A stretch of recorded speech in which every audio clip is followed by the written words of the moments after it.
Salutare și ne-am găsit la un prim episod din Minecraft. Astăzi o să vă învăț să faceți o casă.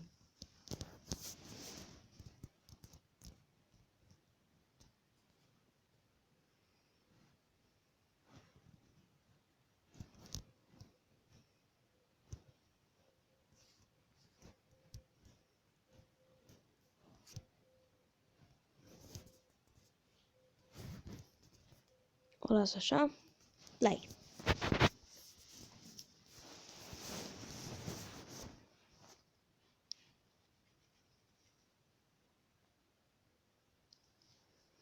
Așa.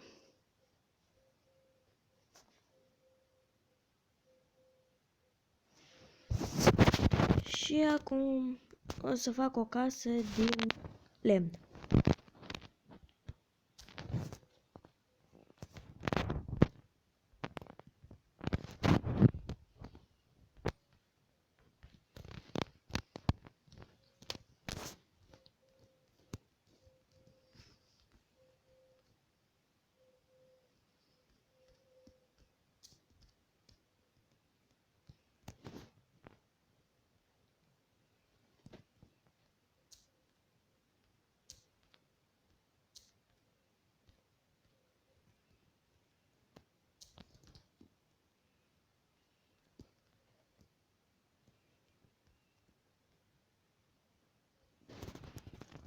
Așa. O să încerc să fac casa de repede pot.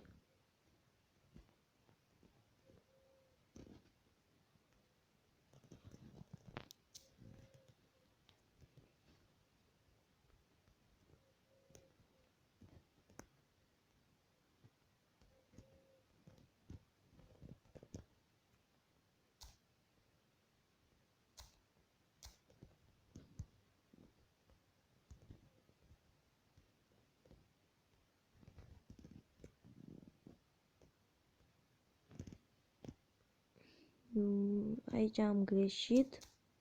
Să vedeți voi ce fac.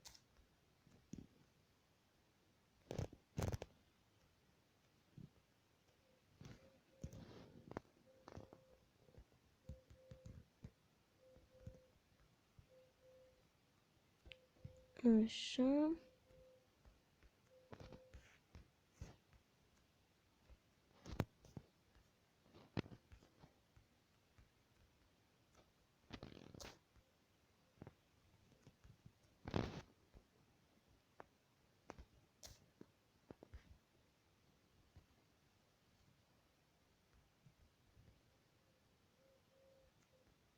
Așa. Așa este mai ok. La urmă o să vedeți de ce am făcut chestia aceea. Mai întâi să facem acoperișul.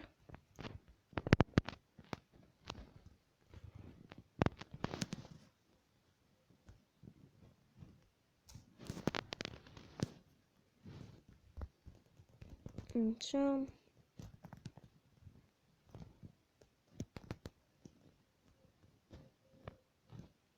Și eu sper că este un început bun de gaming.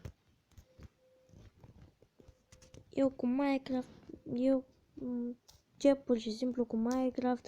S-ar putea să fac episoade și din Slither. Dar nu știu, să vedem.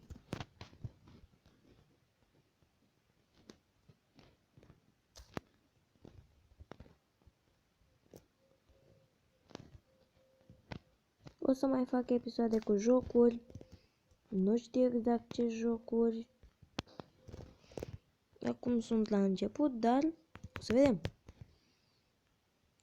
Așa, acum să iau scările astea din cărămidă.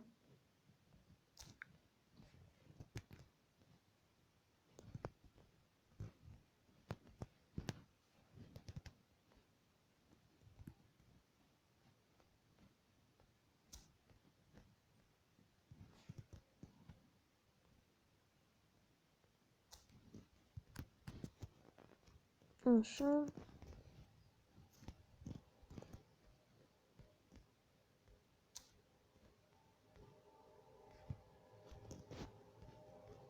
Și acum vreau să vă promovez și un canal.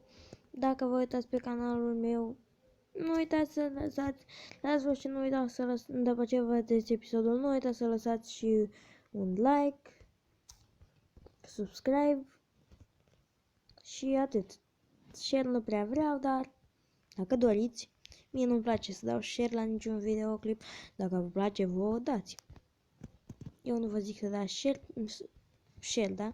Share pentru că mie nu-mi place. Și dacă mie nu-mi place, nu vă oblig.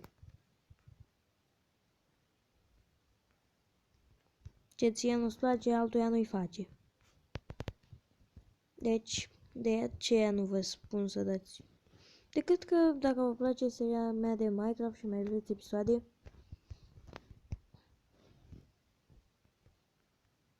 nu uitați să apăsați butonul de like. Dacă mai vreți episoade cu Minecraft.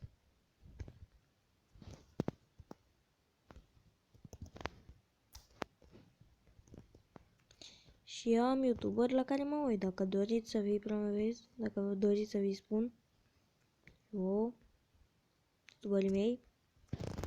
Așa, și acum a venit momentul în care să vedeți de ce am lăsat gol aici. Aici o să pun geam.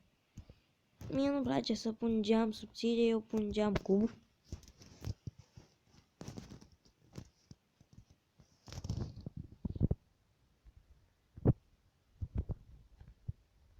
Uite să pun șerp acolo, nimic.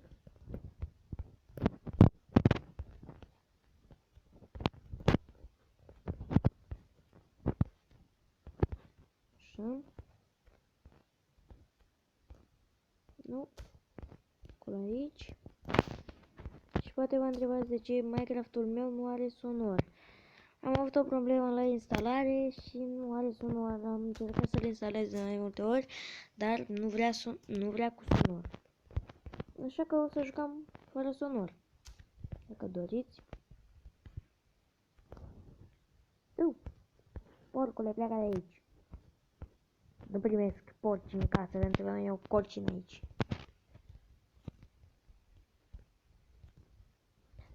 Așa.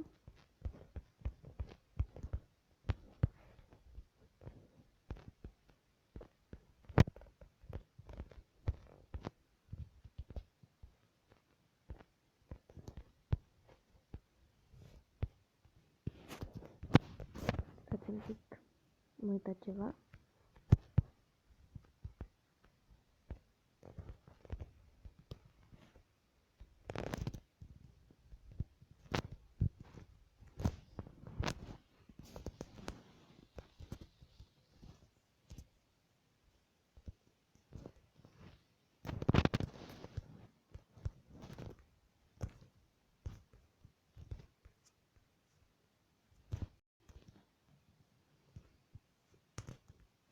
Acesta este casa, dacă eu o să mai postez astăzi un